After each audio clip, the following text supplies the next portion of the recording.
we'll open it up for some questions. I brought this along with me so we can speak into the mic for questions. Who has one? Okay.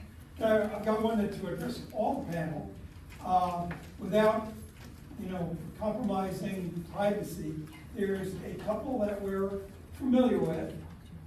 They're both in their late 70s, early 80s. He's developed a lot of medical issues, broken hip, bronchitis, lung problems. She's got her own issues, maybe not all, cognizant of what's going on. He's got a stepson. The stepson doesn't get along with the mother. They've been fighting. He's moved from his home into a hotel. Is there some kind of, does the state offer some kind of adjudicator that could be recommended to them? How would this august panel throw out ideas to maybe something that they could be recommended to help them?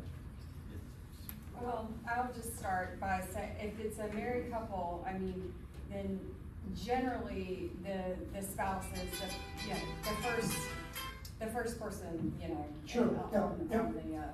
But if they're not talking to one another. But if they're not talking, then if there is no power of attorney in place or any legal documents in place, the only real alternative to that is guardianship.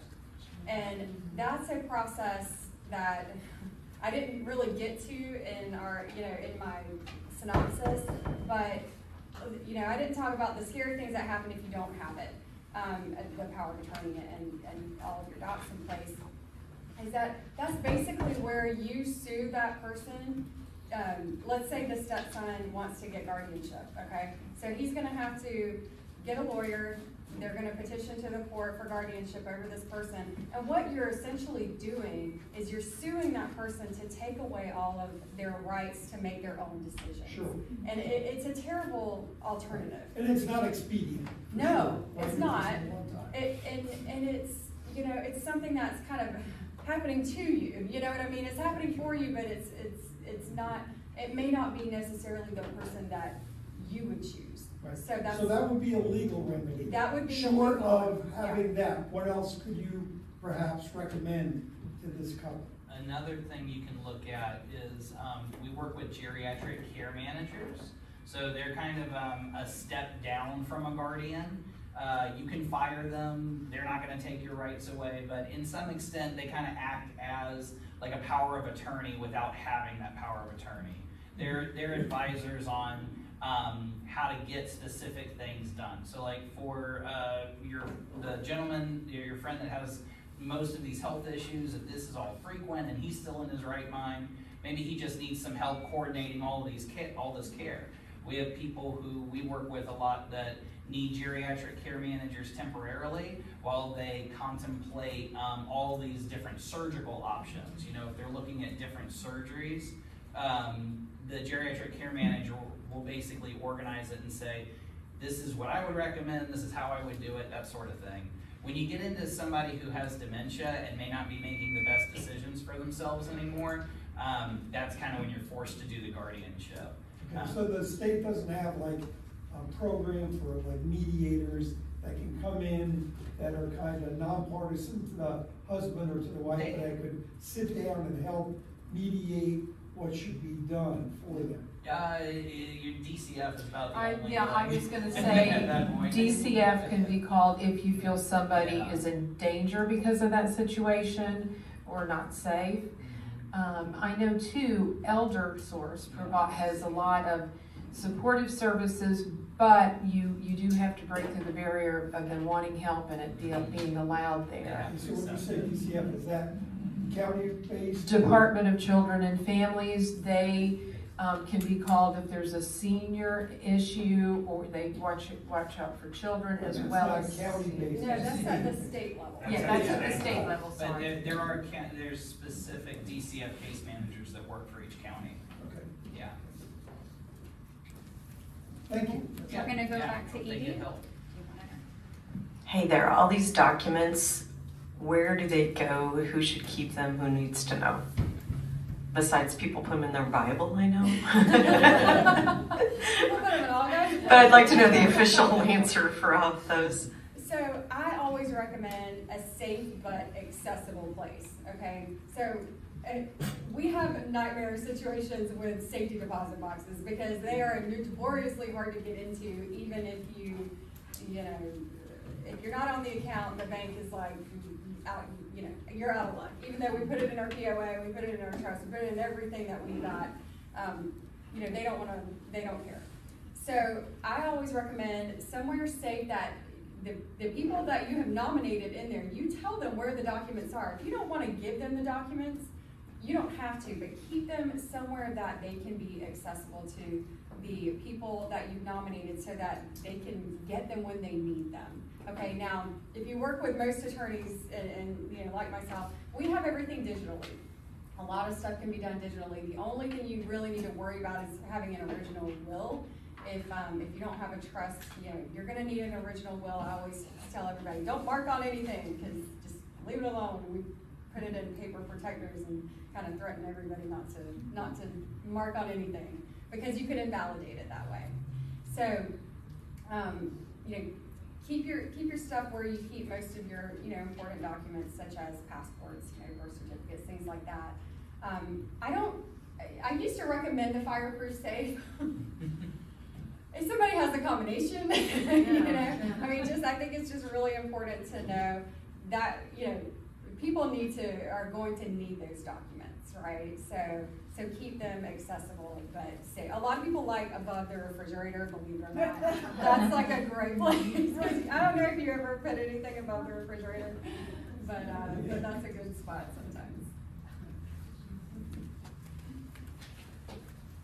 When you were talking about Medicaid, what are they saying the length of time? Oh, sorry. For Medicaid, how long are they asking for you to get rid of your assets before you can qualify? So with Medicaid, it's what is called a needs-based program, meaning the total amount of assets that you can have is less than $2,000. All right. Now there's going to be some exceptions, like you can have a home, you know, and believe it or not, you can keep an IRA so long as it is you're receiving those required minimum distributions. So they up the level, or up the age to 73 now. So if you're over 73, you're getting payouts of your IRA. So as long as you're in distribution mode, then that's going to be an asset that we call non-countable. So there's countable assets and there's non-countable assets. The big thing to remember about Medicaid is gifting. So I have this client, she's in the nursing home, and she has some dementia, but she's, you know, lucid half the time and not the other half. And she just argues with me about, I just want to give away all this money. Like, let me start giving this away. You know, let me just give it to my daughters. I'm like, we can't give anything away. You know, you can't do that. There's a 5-year look back. I'm sorry. Ahead of time, right? Yeah, there's a 5-year look back. So there's a couple ways you can do it. So we talk a lot about like crisis planning, which is generally what I get when people come in, is they're already in the nursing home, or they're like, oh, mom's got to go right now, you know, next week she's going in. So that's more of what we call crisis planning. So there may be some different methods that we employ, you know, in that situation, but there are things we can do. So don't give up hope if there is, you know, you don't have to spend all of your money. And I know that, you know, sounds maybe contrary to what people say, but there are things that we can do to save your money, to reallocate those assets in other places, legally and ethically, of course. So yes, there's a 5-year look back. So if you're coming to me, you know, ahead of time, there are certain trusts that we can set up, Medicaid Asset Protection Trust. But you know, the drawback, there's always a catch to everything, right? There's always going to be a drawback to whatever you do. And the drawback to that pre-planning on that 5-year period is when you set up that kind of trust, you're going to have somebody else be the trustee. So anything that you control and you have dominion over, basically, is going to be considered an asset that's available to you. So you can, you know, set up a revocable trust and, oh, that's great. And those are very, very helpful because we're gonna avoid probate, which means we're gonna avoid the state being able to file a claim against, you know, our estate. And I didn't really mention that, but one of the downsides too with Medicaid is you really have to have your planning to where you're gonna avoid probate. Because the state, because a lot of the fears that I get from people, they say, I'm so afraid that Medicaid's gonna take my house. You know, I don't want the nursing home to take my house, because they have, you know, all of these stories about the house being taken away. And what really happens in that scenario is they've gone into a facility, Medicaid has paid for that, and then once they pass and they have a probate estate, the state then files a claim against that estate and they can recover that money. Okay, so it's really, really important on the front end to make sure that there is no estate for them to file a claim on when you're doing Medicaid planning. Because we don't want to have that claim to deal with. But yes, the 5-year look back, if you want to start giving away, I mean, I don't suggest doing that, but if you want to start giving all your assets away, there may be some assets that you want to do it with. You can do that, but know that that clock, you know, starts ticking from the date of transfer. And Medicaid is going to be looking for any transfers, any gifts. And it's not like you can just, I mean, they're going to get a financial release. They're going to be, they look through everything. There's no hiding anything. So just know that everything that you do will be disclosed to them. Any other questions today? You want to add about the wait list too? Because that's the other thing. Yeah, so the other thing to think about is if you called elders, let's say you had no money, you were under the asset limit, you're under the income limit, you qualify.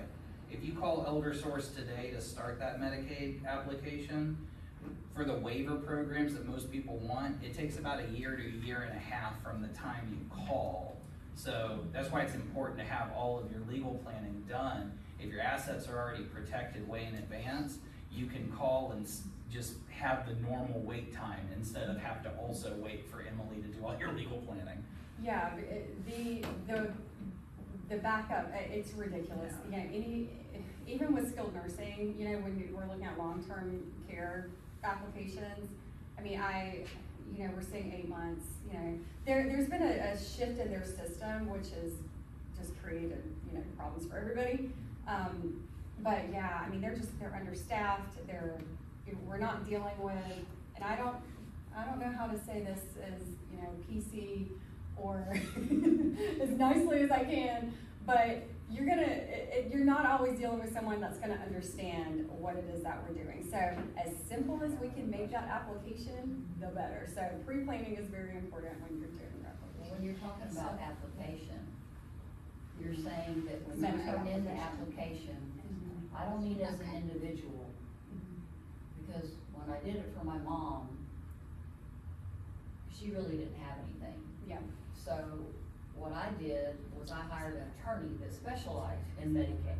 Right. And they're the ones that did the application, and then we made sure that we crossed every T and dotted every I, because they could do that too. Yeah. But it didn't take a year and a half. It took months. No, that's just, he's talking about the wait list For the waiver programs, which covers assisted living and in-home Oh, care, is what most people want instead Okay. of going to a nursing home. Okay, I got you. I'm talking, and then I kind I got of just, you. I changed a little bit to change gears, talking about just the Medicaid applications. They do take several months. But I mean, honestly, sorry just to interrupt, but I've had them take it, 3 weeks, and I've had them take 8 months. Right. So You don't know. Right. we never know what we're gonna get.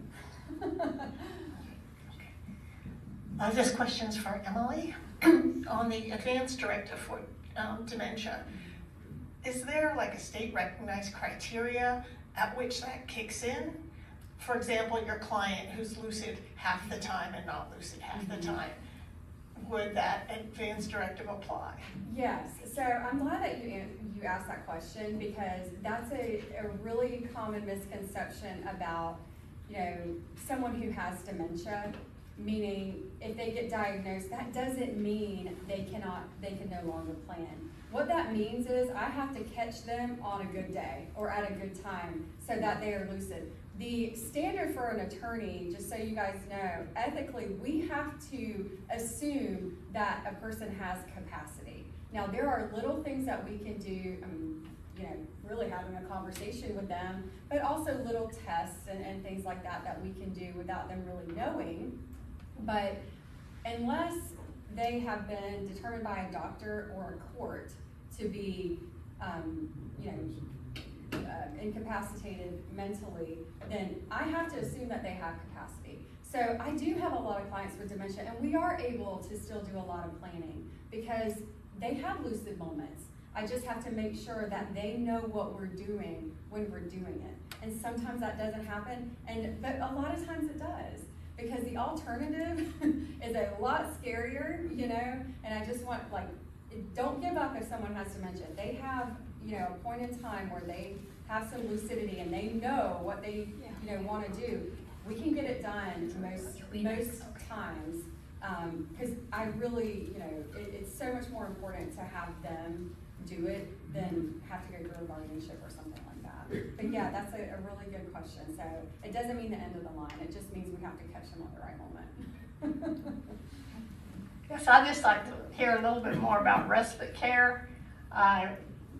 We've had a little bit of experience with it. I haven't had any way to have time for myself, and but we did look for respite care first time. I knew I wanted to go away for a little while. Anyway, the only thing we could find was in assisted living, 30-day minimum, $6,000. Somebody said something about a week. You have to be in hospice care to do something like that. Yes, ma'am. I mentioned kind a of week, but it's for patients of, you know, that are in the hospice care program, and we do 5 days, which can be done more than once, but it is for someone that qualifies for hospice care. And I think they can talk about Yeah, some Michael shorter mentioned it too, but It's funny, we just did a big newsletter article this month about respite care, because a lot of people are going on vacations, a lot of people ask for it. Post-COVID, assisted livings just don't want to do respite. It doesn't make them any money. You have to do all the same work for a permanent resident, to be honest. I mean, operationally, it just isn't profitable. So a lot of them have switched to doing exactly that, where they're charging, you know, exorbitant, it's more than what you would pay on a monthly basis for the respite. And they're making you do it 14 days is like the minimum, like the new minimum, but most communities are holding people to a 30-day respite. I couldn't find anybody that was 14 days. We have probably 10 that we work with out of like 600 properties in Northeast Florida. So some of them will do 14 days, and some of the lower income communities that we work with that are mostly Medicaid communities, they'll do even shorter, but you know, you have your pros and cons with that. And I We did can want also to help. add. Yeah, I was gonna say in-home Short care. term about what you did. Yeah. Yeah, I can help you with that. We don't look at 30 days. If you need 5 days, an afternoon. So I can just call you. Yep, ma'am, Yeah. I can give you my card. In-home care for respite, like short-term stay, is probably a lot cheaper. Yeah. The other thing is, just because you mentioned respite, you know, respite isn't just because you want to go on a vacation or go to the family reunion. It can also be a regular thing because you want to get your nails done or do something that's not running an errand, you know, do something that makes you happy as a caregiver too. Exactly. You gotta help Gotta yourself take in care that of regard. yourself, caregivers. Well, I have people come in, you know, for 3 or 4 hours at a time, Mhm. that are still not skilled nursing, but. Yeah, that's the way to go. But yeah, if you ever need help, Chris is great. Thanks. Yeah. Any other questions today?